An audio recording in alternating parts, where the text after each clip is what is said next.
Баршаңызға сәлем.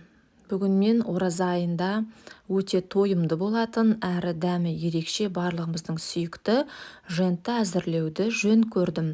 Ол үшін жанұяңыздағы адам санына қарай талқан, сондай-ақ сары май және қоюлатылған тәтті сүтті қолданатын боламыз.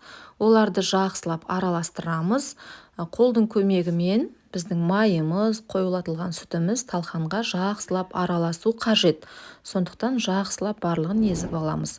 Достарым, менің арнама тіркеліп, үнемі қолдау көрсетуді ұмытпаңыздар. Мінекей осылай қолдың көмегімен дайындап алдым. Енді ары қарай арнайы бір формаға келтірсеңіздер болады. Мен осылай құрт сияқты етіп қолмен қысып дайындап алдым. Өйткені кешкі ауызашарға осылай тез жасап алуды жөн көрдім. Енді бұл жерде әркімнің өзінің қалауы бойынша домалақ пішінге немесе жүрек тәрізді пішінге салуға болады. Мінекей менің жентім дайын. Астарыңыз дәмді болсын.